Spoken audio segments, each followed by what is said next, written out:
记着嘞。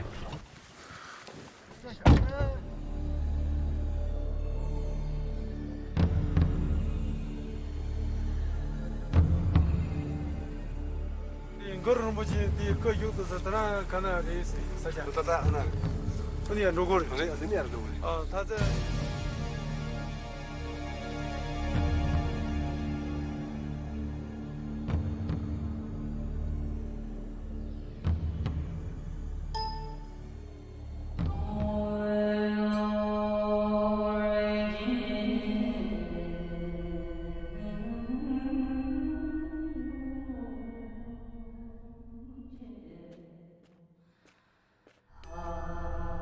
He came to me in dreams.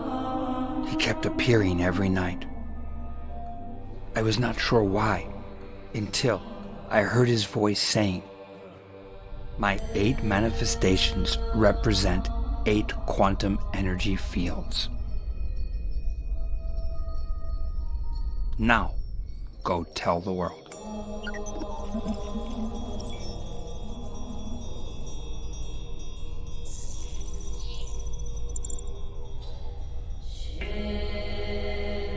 I awoke with a start, determined to find out what these 8 quantum energy fields are and how they relate to the 8 manifestations of the Lotus-born Master.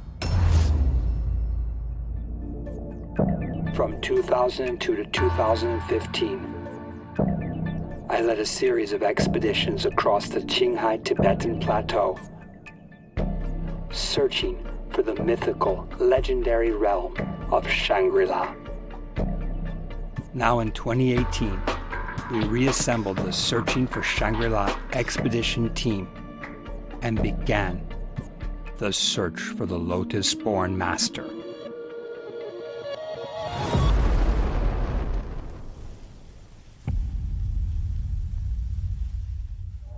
The Lotus-born Master was the father of Vajrayana or Tibetan Buddhism.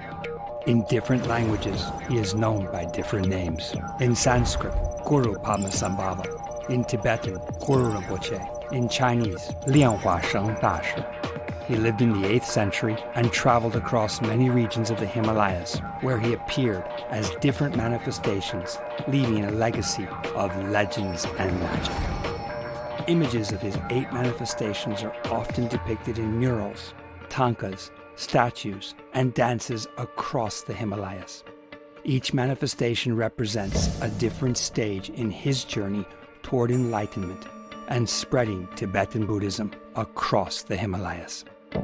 Is it possible that behind each manifestation there may be a coded language revealing the laws of quantum physics? The Guru Rinpoche's teaching is science of the mind. Padmasambhava was in touch with the quantum reality. He lived the quantum reality. He manifested the quantum reality. You could call him the father of quantum physics for sure. Following his handprints, footprints left across the Himalayas, we launched expeditions in 5 countries, crossing extreme climates, covering over 20,000 kilometers within 6 months. We sought the wisdom of great lamas, the research of dedicated scholars, and the science of technology innovators. Our expedition teams proved the legend to be true.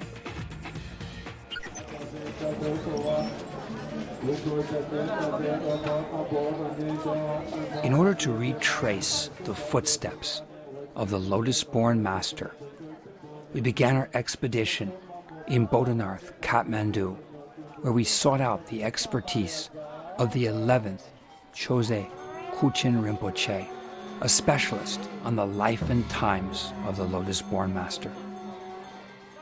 I think it is very auspicious that today our journey starts on the very, very auspicious day, which is the Guru Rinpoche's birth day. Before entering into Guru Rinpoche's world, first we must know where to start, like a door. So the Bodha Stupa is like the door to enter into Guru Rinpoche's world.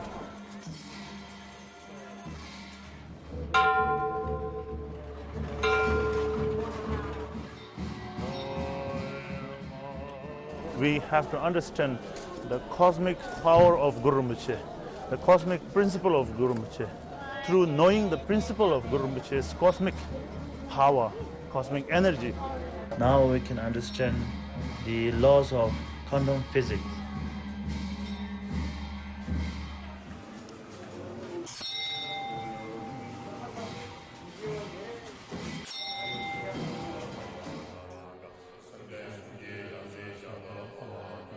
Padmasambhava means lotus born.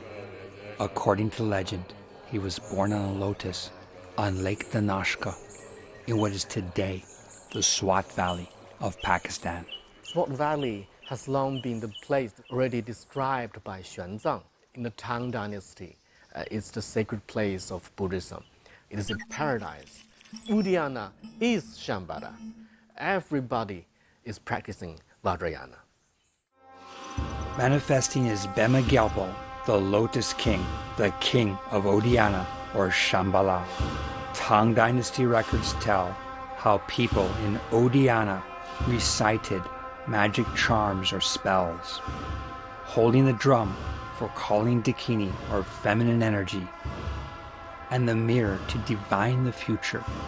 The Lotus King's magnetizing energy is expressed in chanting of mantra.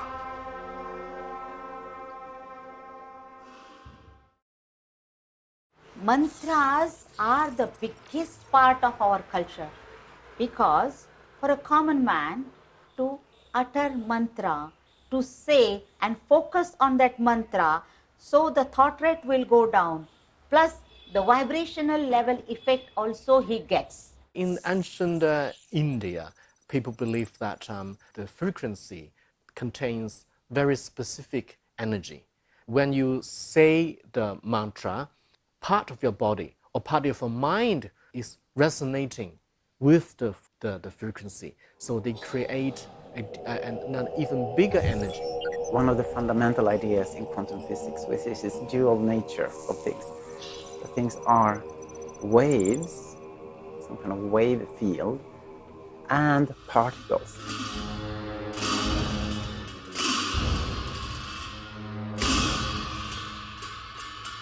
If we're talking about a mantra with sound that's generated by the human voice, there are different frequencies in that sound. For example, like the sound Om. Om,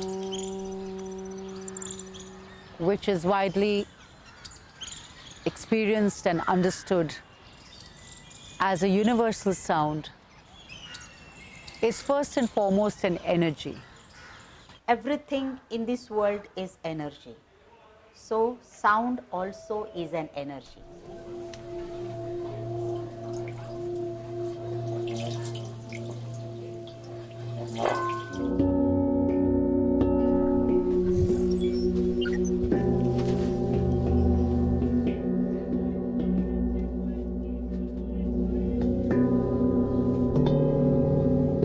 Even as you hear the sound, as I was chanting it, you could possibly feel that the sound began from a lower part of the body and then moved up and then became narrower and then ended kind of a hum which was not really here but in the head.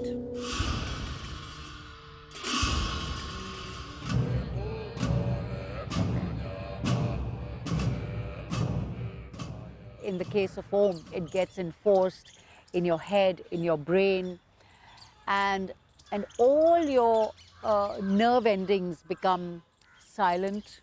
Your whole nervous system becomes still.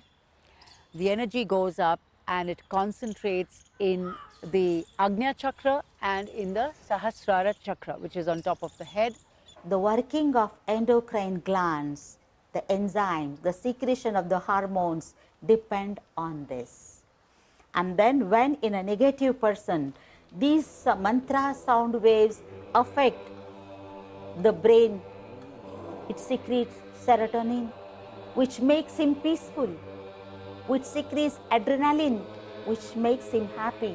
So automatically, emotion secrete hormones, and hormones create emotions.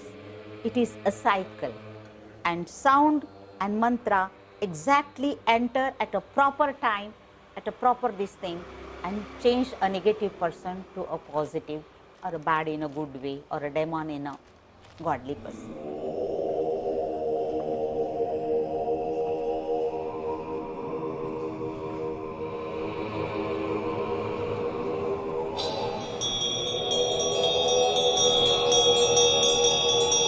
But mantra with the strong intention moves faster, because intention means against your emotions, and you know how emotions travel through this electromagnetic field faster than the sound waves. As an energy field, mantra contains vibrational frequency. Moreover, within the sound of each mantra is an encrypted code that represents a knowledge repository. The seed syllable means a encrypted or coded message, the shortened, the simplest form of a huge paragraph of a huge sutra.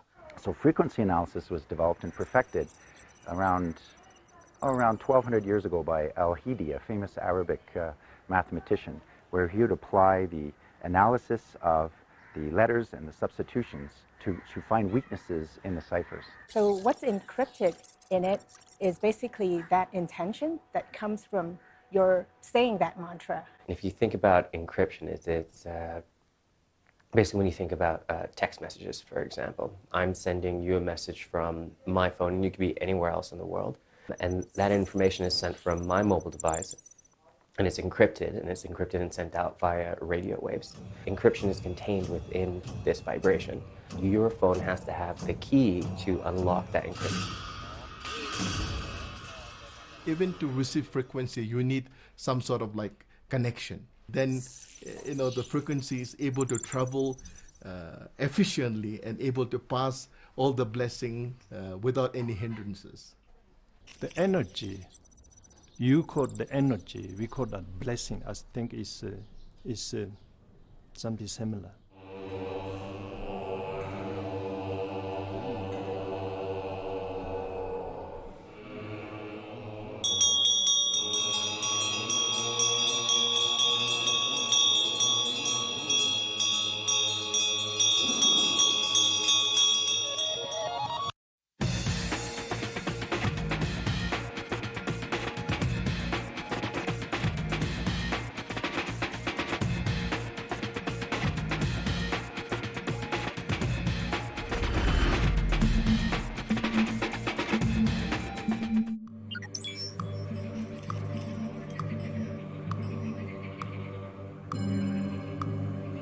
Bodh Gaya, this is the most center place for all the Buddhism, Buddha's followers.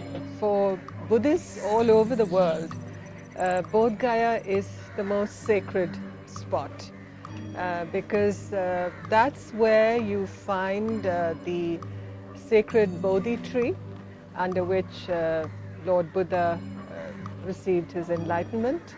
So Bodh Gaya has special significance for the religion of Buddhism, and it is much venerated in India and across the world. So it's a magnet that draws pilgrims from all over Buddhist Asia, as it were, to Bihar. That is where Bodh Gaya is located, Bihar in India.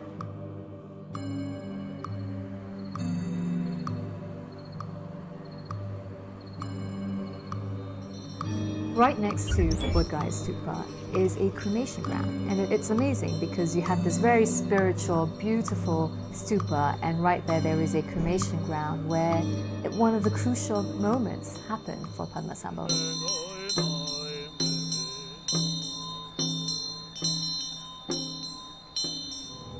Like the Buddha before him, he decided to leave the palace and become a wandering yogi, traveling to the 8 carnal grounds of India.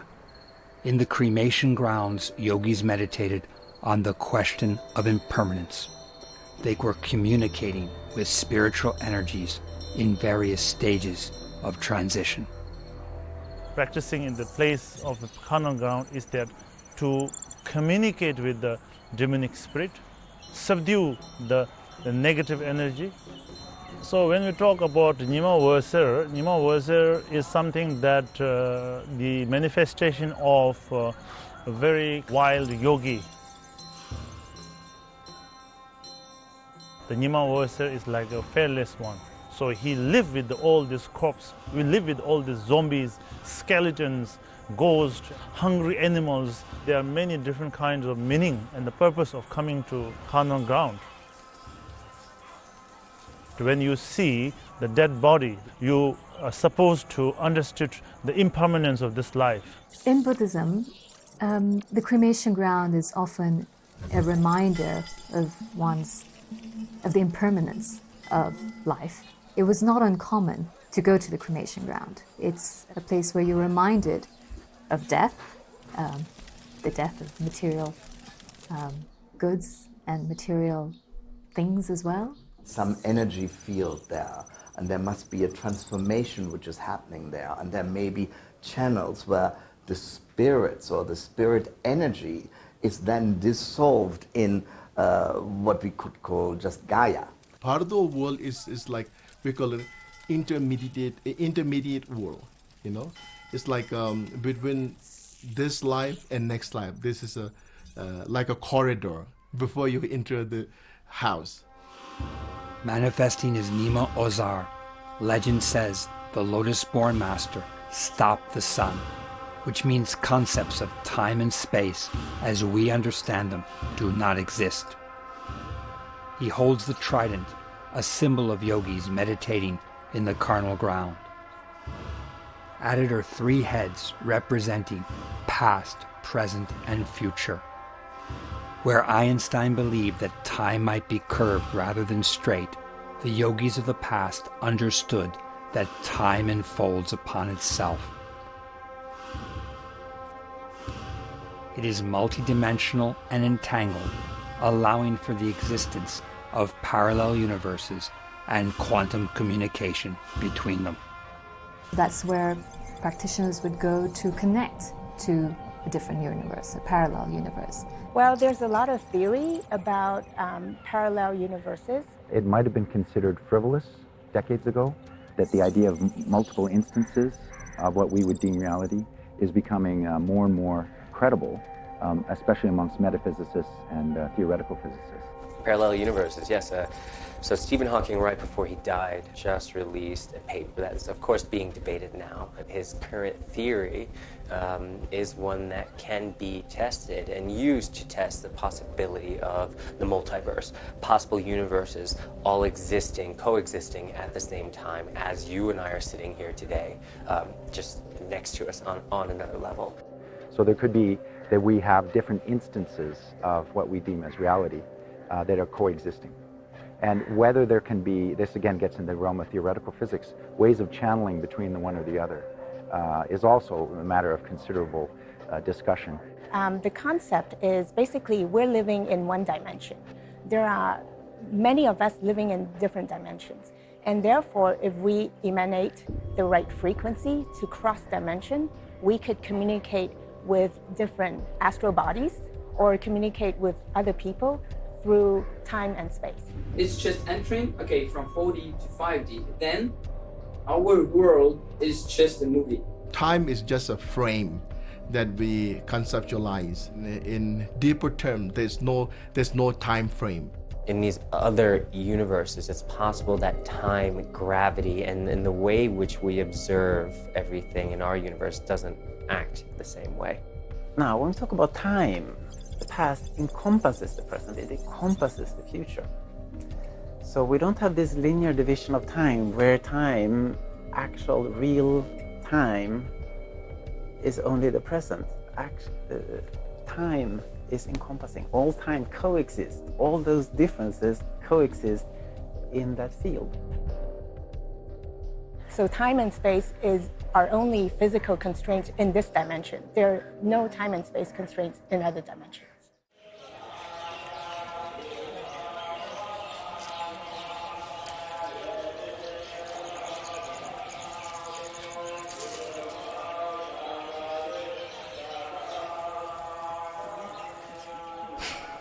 urjin bema junela so sambo jongor shinjelo nyilambo ka jun do bor shinjelo nazo de nyawa jin banzur pado samaya mane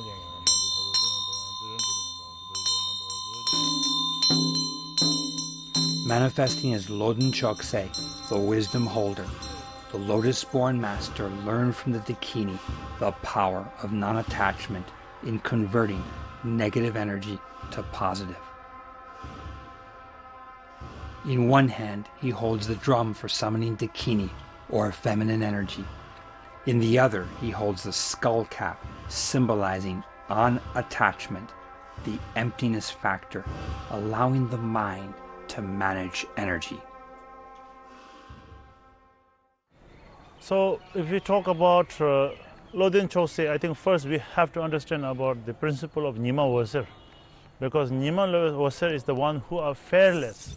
He don't care about much about all the humans, because he was dealing with the zombies and ghosts. After the subduing the demonic spirit, then he knew that he need to also interact with the human beings. Then the Lodin Chokse came.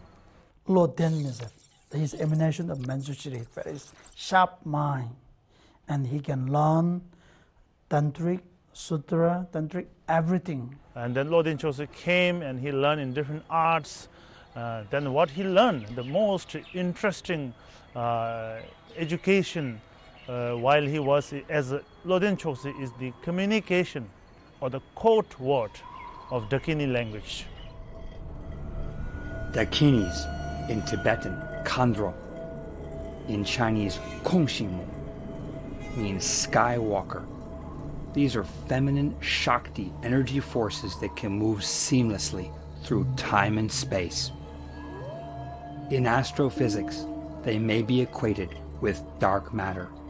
They are energy forces that can be called upon for good and to change circumstances from negative to positive. Dakini there was Leki Wangma, and she was the key really. She's the one who taught Padmasambhava. When you go to a cremation ground, you can overcome negative energy with positive energy. So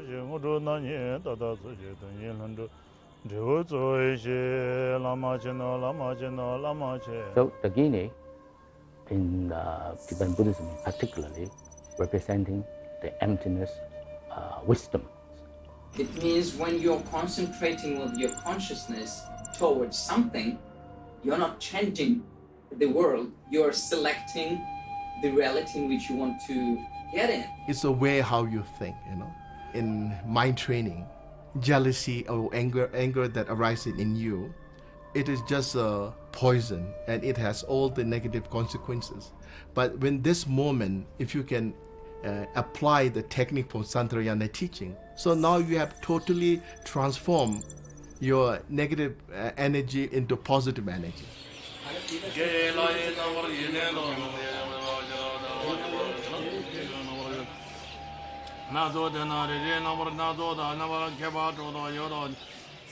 Intention is really our language to talk to energy. When we have a certain intention, basically it's a really focused energy creating coherent resonance with the object that we send the intention to. It's actually pushing the energy towards it and making the whole environment coherent and therefore changing it.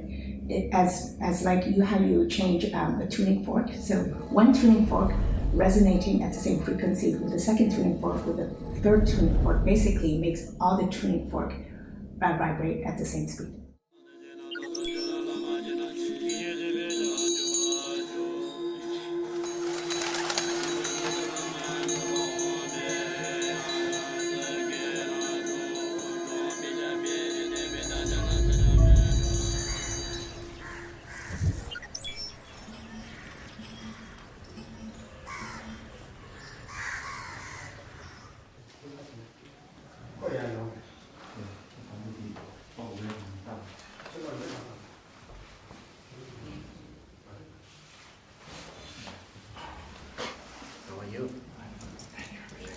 Now we'll become friends.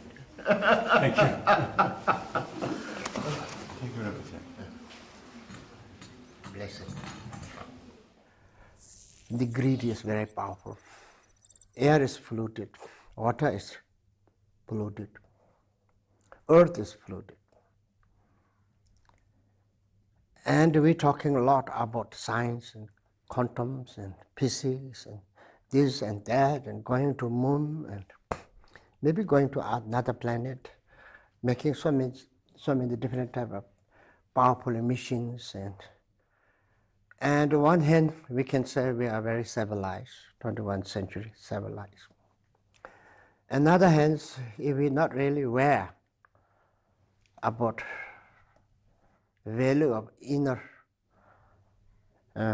goodness, like kindness, and the inner development of wisdom and kindness, I think the world will face terrible problems. When you talk about Padmasambhava, then it really is connected in Tibetan Buddhism. How Padmasambhava deal it in Tibet, those local deity or Maras, and if we have full of anger and hate we are Mara. And in us, if we have full of kind, helping others, serving others, you are Bodhisattva, living Bodhisattva.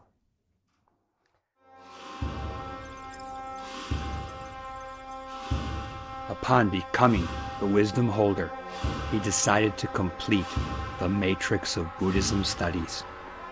Entering Nalanda University, he became a monk, a scholar, and a pandita, manifesting as Padmasambhava. However, not for long. Soon he had a vision of Princess Mandawara in the kingdom of Zahor, meditating in the mountains beside a sacred lake. He went to find the princess.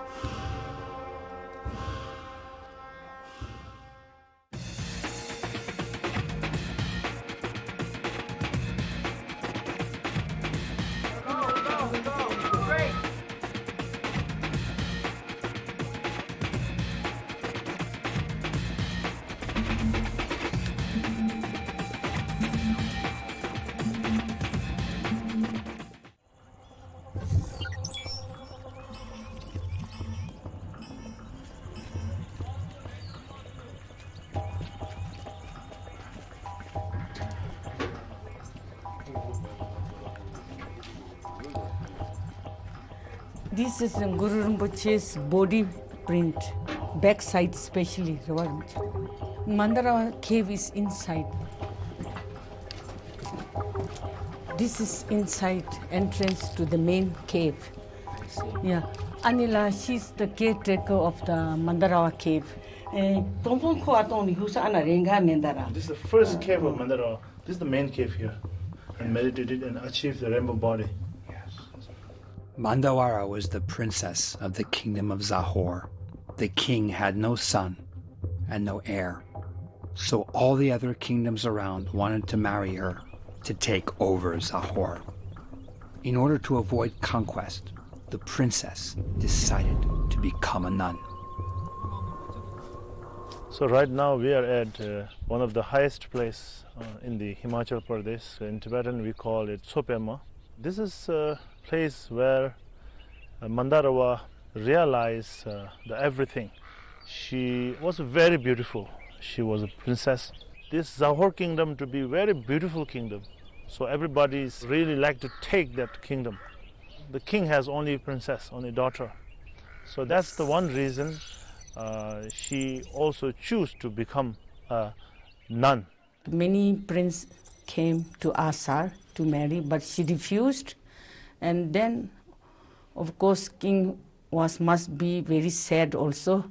Then she said, okay, then if you want to do Dharma practice, then you have to go up to the cave.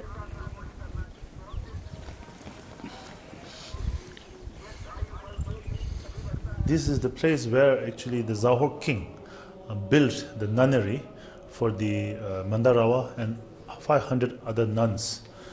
When Guru Rinpoche appeared here, and then what you call shepherds, they heard that man's voice. You can see the whole above the cave where the cow herded the Guru Rinpoche giving teaching to Mandarawa. So this is the hole. So then the rumor started from there. And then slowly the news spread to the ministers, and then they told to the king, you know. And then king was very, very angry. He sent the ministers and then told them, you go and check. And then they found, of course, Guru Rinpoche there. And then they took Mandarawa to Mandi, where you went, and she put in that prison.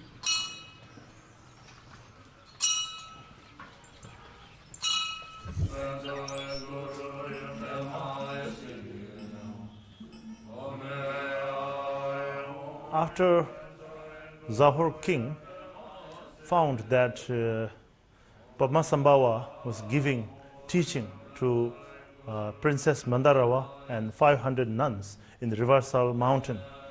So then that was against the kingdom's kind of law.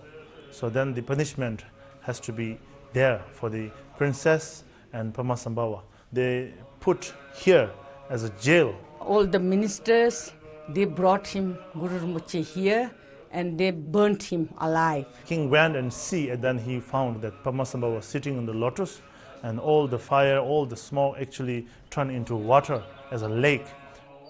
Quantum physicists believe he was able to survive the fire by altering material particles through his mind control over a light frequency.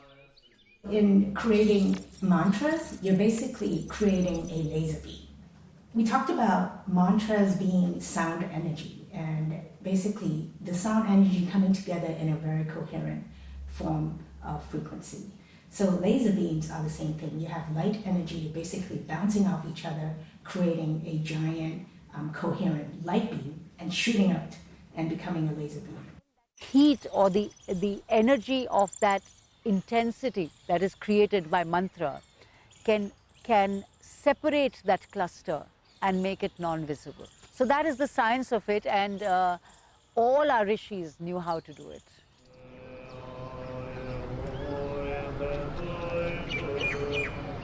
King of Sahor came, he saw, and then he was really astonished. He suddenly had a great, of course, devotion, and then he went to Guru Rinpoche, and then he said, oh, what I did, I'm very, very sorry. And then he wanted to become, of course, his disciple, and also the subjects, all the people became Buddhists. And then he, of course, he invited Guru Rinpoche to his kingdom. And then from palace, he took out all this, now what Guru Rinpoche is wearing, like his hat, clothes, he offered to him, you know. The king of Sahor offered her to Guru Rinpoche. This is the cave where Mandarawa continued her practice, and also it says that this is where Mandarawa was enlightened.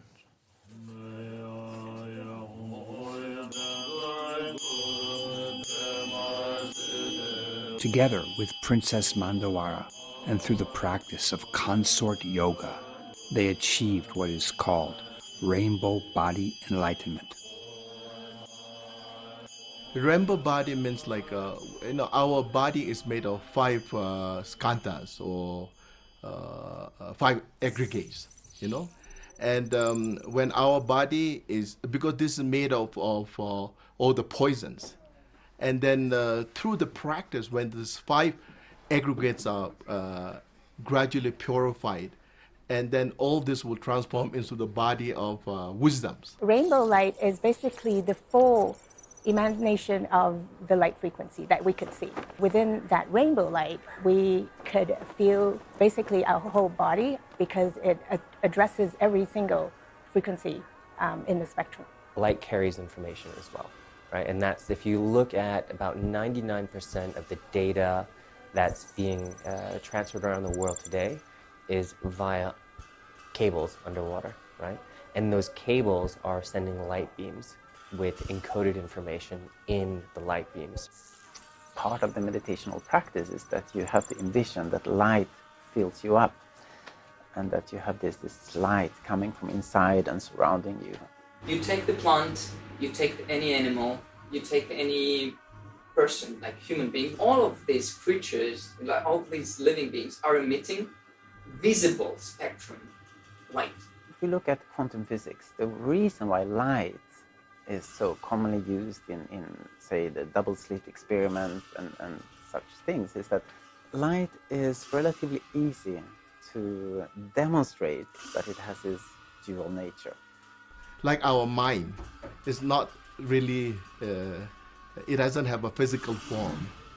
Like we say that all the body of deities is called manifold luminosity. Luminosity. Actually, it's the light, as you rightly said. Yeah, it's the light.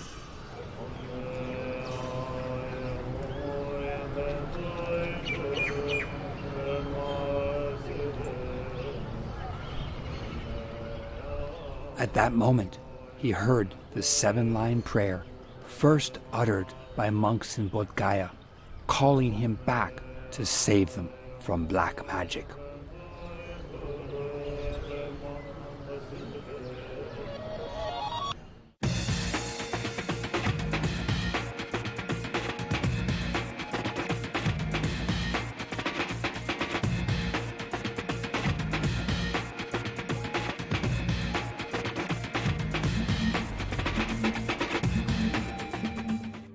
Even in Padmasambhava's time, there was this constant questioning of what was going on. And obviously, Hinduism was very prevalent then too. So there were a lot of people who would question what Padmasambhava was teaching. There was a lot of debate between non-Buddhist and Buddhist scholars. The most serious debate happens in Bodh Gaya. 500 non-Buddhist scholars came to debate with the Buddhist scholars. These non-Buddhist scholars, they have not just the knowledge, but they also have some kind of psychic powers, black magic and supernatural power to destroy the Buddhist monks and Buddhist community in this very place. Those Buddhist scholars was almost losing their debate. At that moment, all the Buddhist monks, they have prayed to the Padmasambhava to come and save them. This is actually, it is believed that right now the most famous Guru Padmasambhava's prayer, which we call the 7-line prayer. And Guru Padmasambhava heard that, and then he came here. Padmasambhava did the debate. He was the ultimate debater in some ways because he was able to defeat everyone just with his arguments. He had an answer. But there are some non-believers, they are like very powerful, they try to use some kind of psychic power. If you are God Buddha, you are Shakyamuni, you have to today demonstrate that you have the highest power. So then that is where Guru Padmasambhava manifests himself as the Guru Singha Dado, which in English we say the lion's roar. Sometimes he need to purify or defeat some the evil things. That's why he showed the wrathful forms.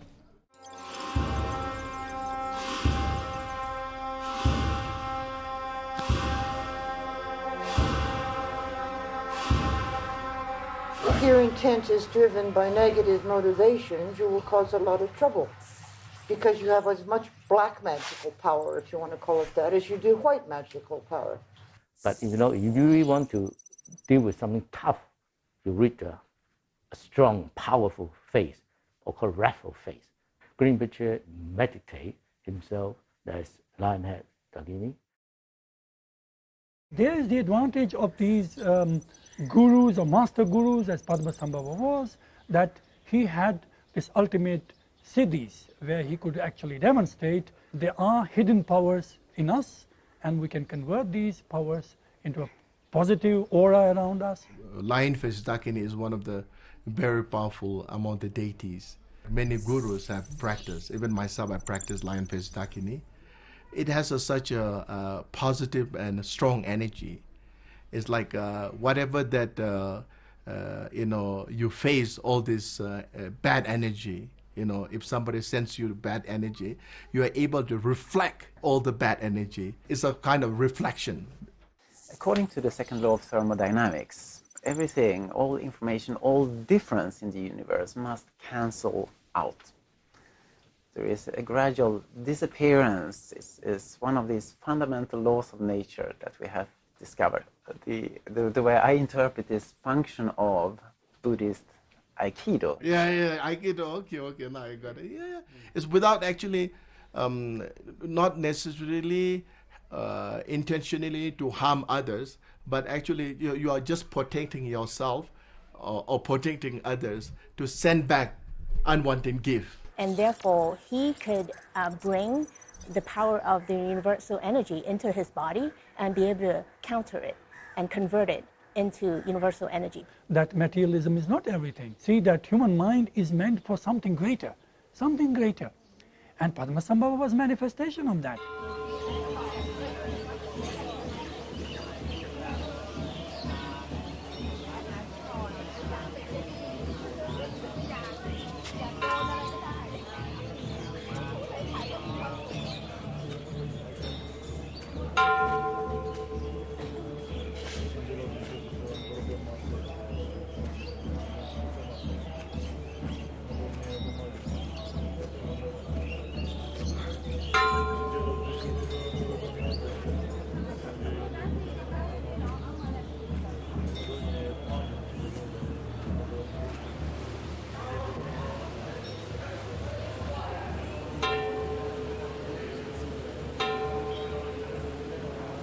When we're talking about Guru Padmasambhava, 8 manifestation, there is one manifestation called Shakya Singhe.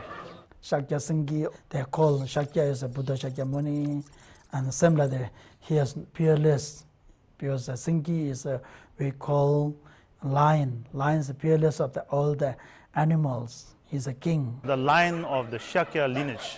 The most important, the second Buddha. As Shakya Senge, he manifested as the Buddha himself. His hand holds the Dorje, or Vajra, the symbol of Vajrayana Buddhism. It is not just about becoming enlightened for oneself, but using that enlightenment for action to help others and transform negative situations into positive. It is said that the place where he achieved enlightenment is the Yangle Sho cave in Pharping, Nepal.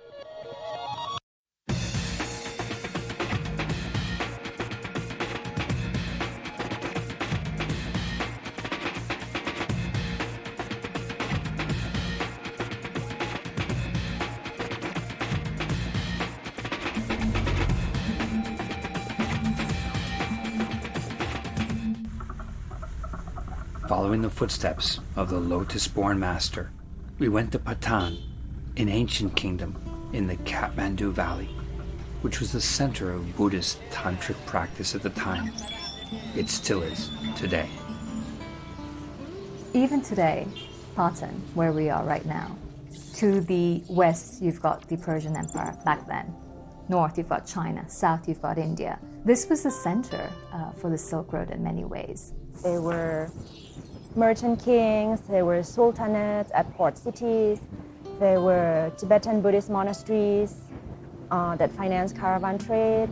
People could not really say which came first, which the pilgrimage came first or the trade came first, because it blended in such a way connecting the communities, geographies, languages, religions across the Himalayas. Not just with silk and spices, but there was a lot of exchange of ideas. Wherever we see historically, along with trade, culture travels. There is something happening in this valley, which is a spiritual high castle and connected to points of the world and the universe.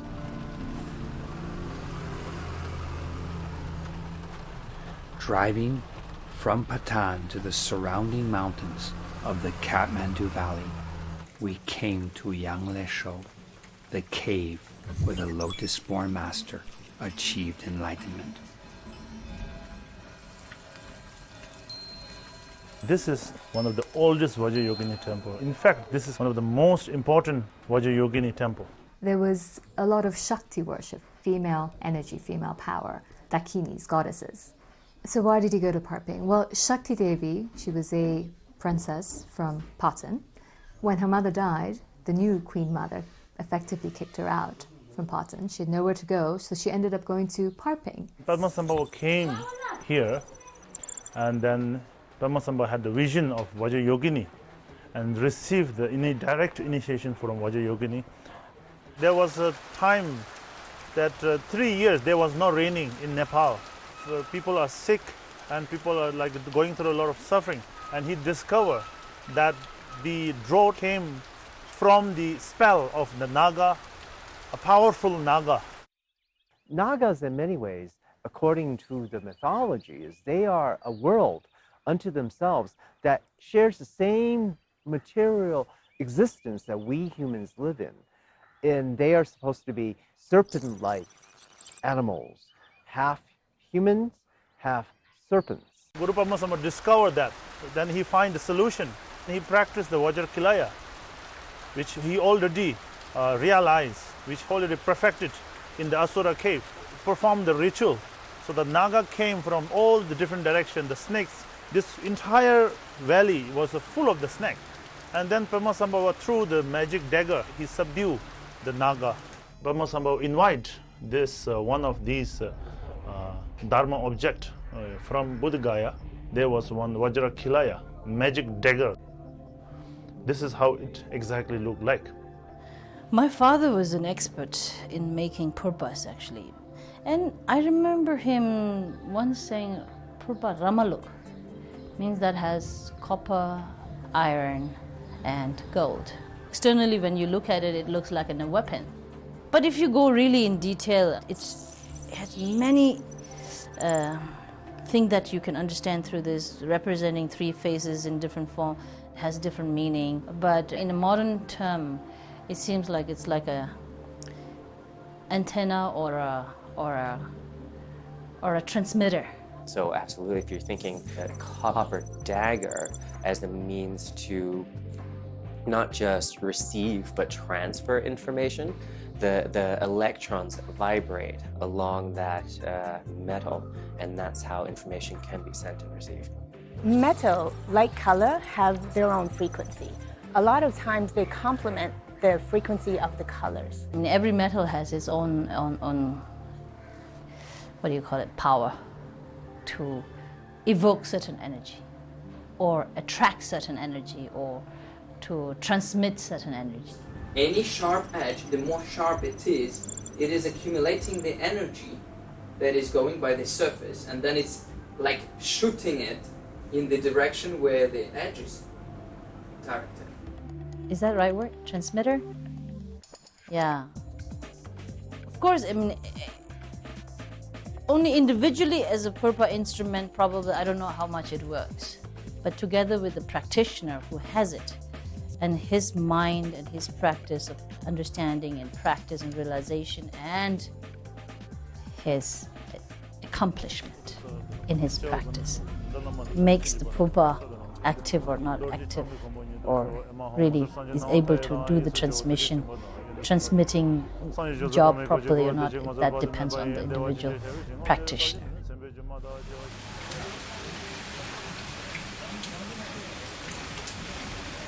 This is the Naga temple. So after Padmasambhava subduing the Naga, so from there Naga took the oath under Padmasambhava to protect the sentient beings. So then the people around there, they also start to keep the river clean, keep the mountain environment clean, so that the Naga will not be disappointed again. So from there they did some kind of temple here. So from there to until now, actually the Naga were here before we here. When we come to a place and we try to build something, we try to dig out, we try to change the environment. So sometimes they get very disappointed. So then some of the Naga, they are very powerful. They can change whole environment. They can create war. So then this is how, this is maybe now Naga is talking. So I think Padmasambhava knew how to do it, how to communicate with the Naga. He knew the communication between the human and some formless being. And we humans, we think that we control this world, we conquer this world, when in reality, perhaps we are no more than just part of the ornamentation in this world. And there are other creatures in other realms, perhaps in the Naga world, sharing in this world. And so for Pamasam Baba, he, in his meditation, he had to perhaps take on these deities, semi-deities. Because human makes Naga angry. Then they get very frustrated, they get very, very angry. So then they create the obstacle like a drought, famine, maybe earthquake, maybe tsunami, and there's all this natural disaster. The problem with the humans is memory. We always forget. We forget what we did. We forget what we're supposed to do. So we do a lot of mistakes. So Naga never forgets.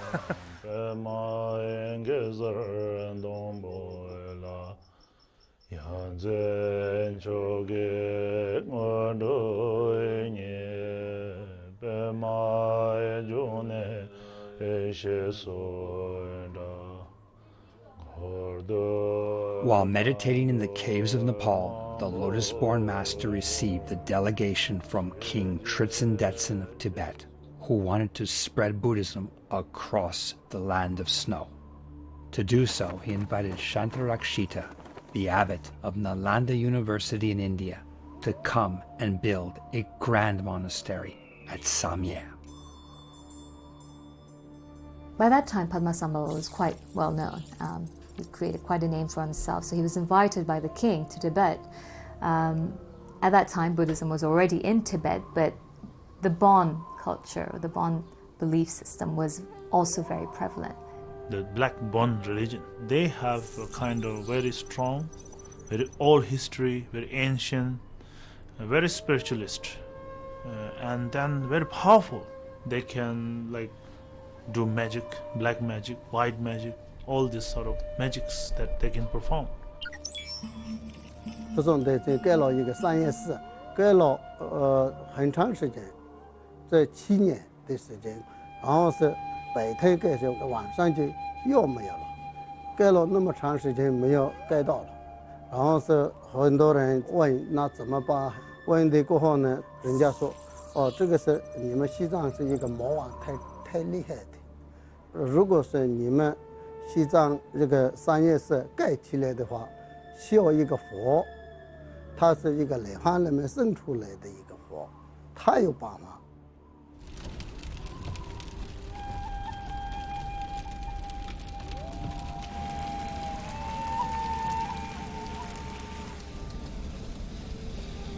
Most people would not go there. Because you go through the first mountain range, then you are in endless jungles, and then it gets higher and higher and higher. You have to cross passes between 5,000 and 6,000 meters. It's an enormous adventure. Now he had the willingness, the force, the guts to do and interact and mediate.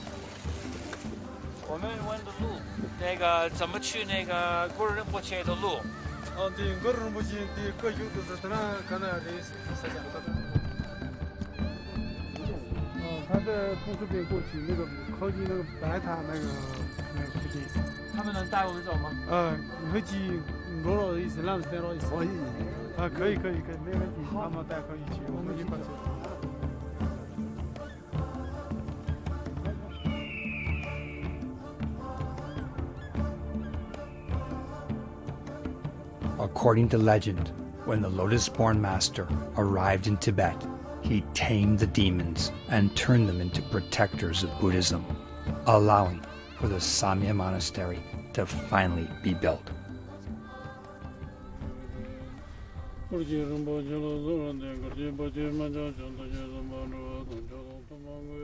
According to historians and scholars, his sheer charisma influenced the Bon court, where he was able to invite local deities to become Buddhist protectors.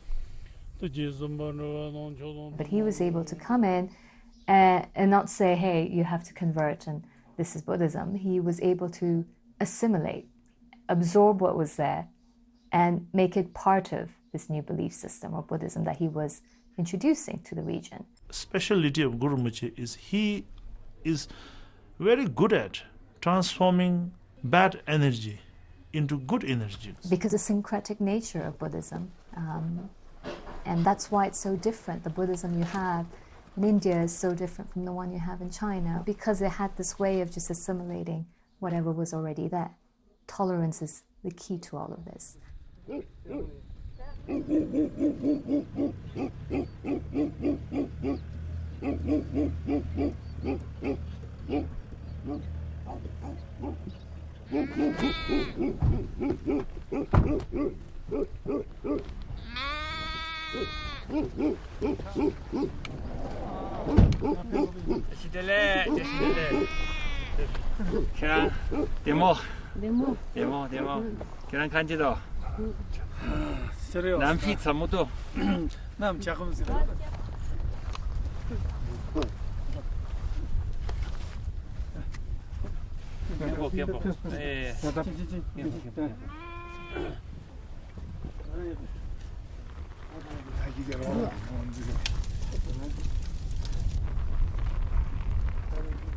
一直来到这个桑耶寺的时候，然后再也是经过这个木美的地方。对，然后经过木美的地方的时候，他来到这个桑耶寺的时候，莲花生大士项目的时候，就这个时候去做的话也可以，但是如果你这个每一个法学。As the king of Zahor had done before him, King Tritsen Detsen of Tibet was so overawed by the power of the Guru that he offered his entire kingdom to the Lotus-born Master. But the Lotus-born Master didn't aspire to rule a mere kingdom. His goal was to master the management of energy frequencies on a quantum scale. In order to do this, he required another princess as partner to help bring consort practice to an even higher level.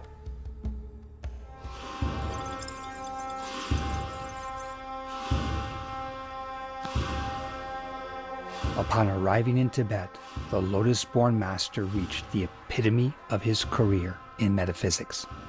Manifesting as Padma Jungge, he, together with his consort Ishisogyo, perfected the highest form of tantric yoga, combusting light and dark energies into an aura of aggregated force, allowing complete matrix access to the universal hologram. Guru Rinpoche's teaching on, the meditation on, to have a union, or what you call it these days, sex. It is probably the highest form of meditation. Is how do you transform the negative energies in you into positive energy, the lust into spiritual energy. But sex is very relative. It's very, I would say, grabbing on your desire. You must have a sense of enjoyment, desire. If you do not have a sense of enjoyment, desire, you will not be able to get a touch of emptiness. But when you know your desire is actually emptiness, and you will not be attaching. So in Tantrayana, when the student reaches a level where there's there's no desire. When you engage in such conduct, there is no sexual desire. With such act, we are able to give rise to the wisdom of realization. Within us is a dormant sexual energy that we have from birth. So in certain situations, they get activated and they basically break through from the base of your spine and go up the back of your spine, go through all the 7 chakras and basically burst through your crown chakra. And then in that instant, you're actually connecting with the universal energy source because it is combusting at the same frequency.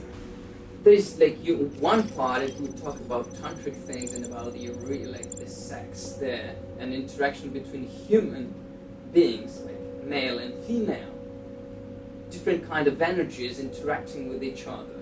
And if they establish some kind of resonance between each other, that it has not additive effect, but multiplying effect. So it means when you get 10 and 10, when they're interacting and establishing resonance, it's not 20, it's 100. This is my interpretation of this tantric sex. It's basically, we call it a phase shift in the process of intensive, extensive difference. And that changes the whole system around, so we create a different reality. We're synchronized. Your wave-like aspect and my wave-like aspect are literally entangled. We're one system. We're like two dancers who are completely moving in the same rhythm and way. I like very much the dancing Shiva image because with his dance, Shiva created the universe. With our dance, we create the universe.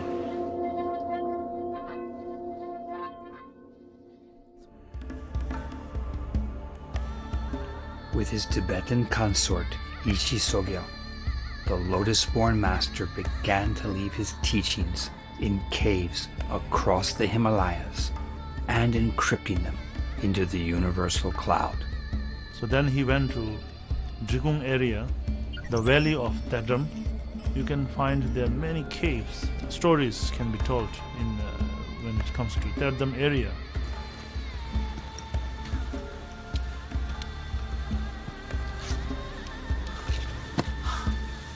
One of the most important caves called Kiri Yangzong. During his stay in Tedram, he was searching the places around Himalayas to find where is the best place to hidden those spiritual treasure.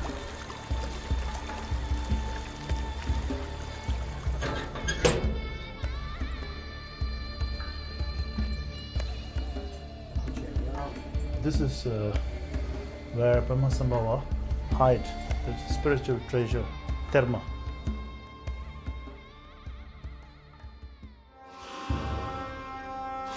With his consort assuming the form of a tiger, he would fly across the mountains of the Himalayas, storing his teachings for future generations in the manifestation of Dorje Drolo. The Dorje Drolo is the most wrathful. The appearance is very wrathful, but internal his mind is the full of compassion to helping other peoples.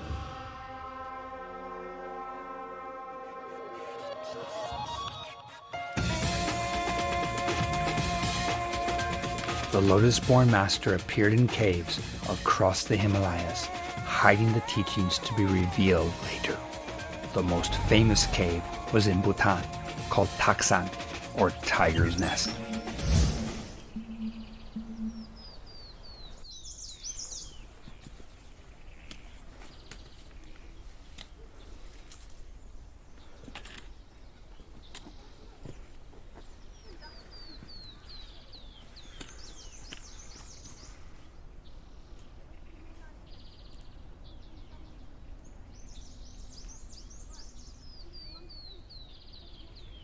In Tantrayana, we call it tercho or thermas.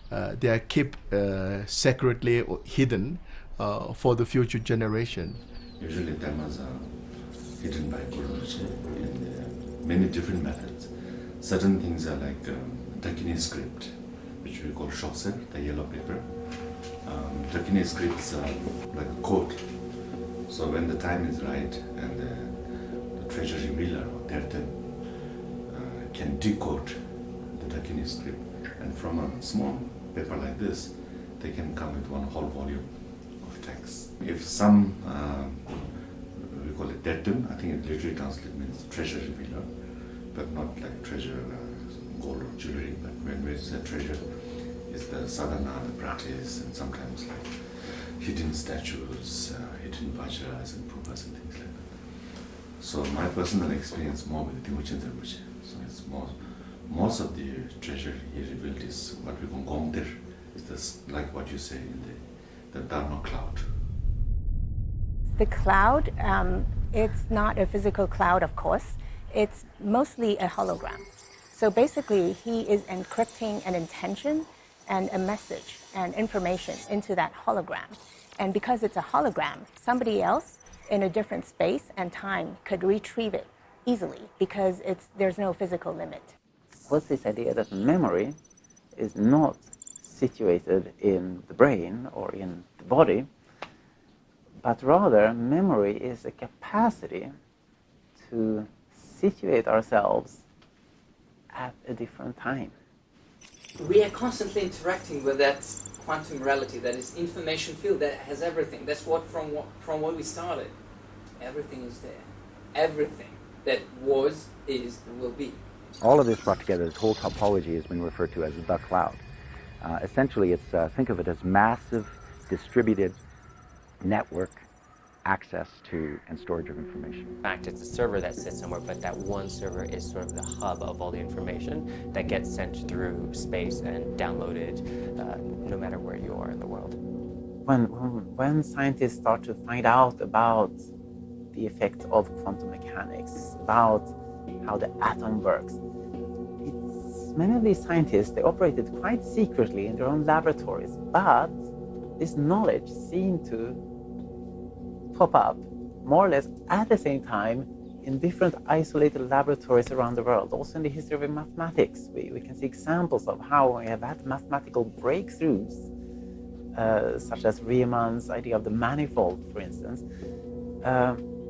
This new knowledge usually pops up independently not in exactly the same way, but in very similar forms in different places. So there is something curious going on here about how knowledge suddenly at certain historical phases starts to just appear independently in different places. Now, is this from the cloud? Well, we can only speculate because we don't have a way of measuring this with our current scientific knowledge. So if you think of the universe, what we call the universe, it's basically a universal repository of all the thoughts that humans or animals or any sentient being has ever thought of. Thoughts are energy. So basically every time you think of something, it's somewhere stored in the universe because there's a law that energy does not get destroyed.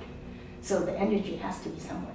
It all goes through radio waves and frequencies, right? This could be images, this can be videos, this can be text, this can be voice. It can travel infinitely for as long as it goes until it's absorbed, right? The way to think about how radio waves are sent is they're over long distances, for example, within the Earth, they're reflected off of the ionosphere. And so it's sent up into the sky, and the sky pretty much acts as a mirror and bounces this information back. And that information can keep being bounced back until it is absorbed. In the case of in a vacuum, these messages can travel forever.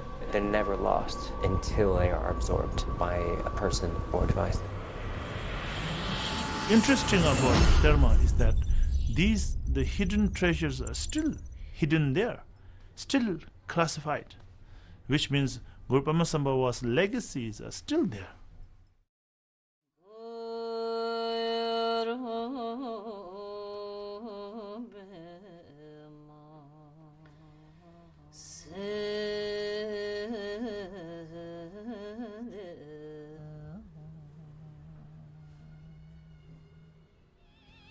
Among the termas or teachings encrypted by the lotus-born master in the universal hologram or cloud, there's a prophecy that our times would be called the degenerate age, when greed, anger, and short-sightedness lead to unnecessary wars and destruction of our environment. Among the social distortions the lotus-born master foresaw in his own words, men will be ruled by anger, women by jealousy, and youth will be forever distracted and unable to focus. As part of chaos theory, when social order breaks down, everything falls apart. The forgotten kingdom of Odiana from which the lotus-born master came will be remembered as Shambhala, a parallel universe, a future of peace, kindness, and respect of our planet and environment yet to come. The lotus-born master left us with the following prophecy. I, the lotus-born master, will bear the name Raudra Chakran, the ferocious holder of the Wheel of Time, the future king of Shambhala, who, escorted by my 25 disciples, subjects, and army, will subdue the demons of greed, anger, and ignorance. Guess what? He's coming back.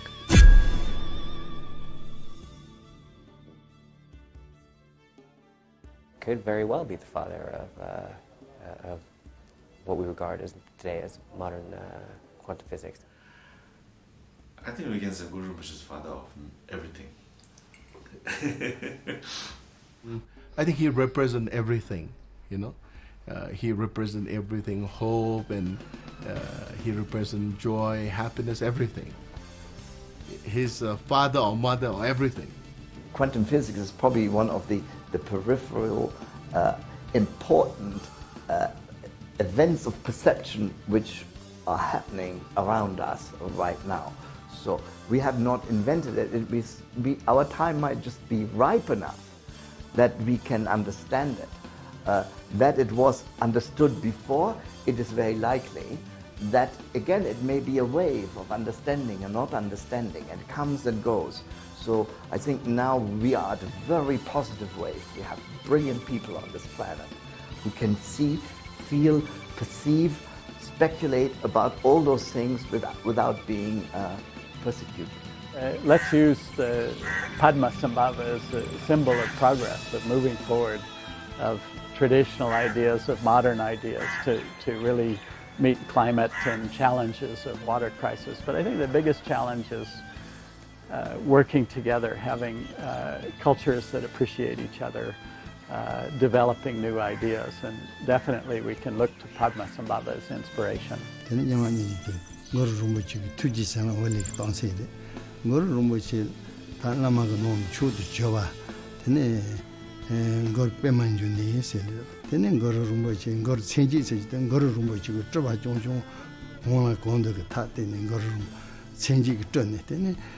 거를 챙기게 되는 로주를 망타데 정말 배톤을 빼야버리 되는 생시 당시 이시시에 토지적이 되는 배톤을 빼야버리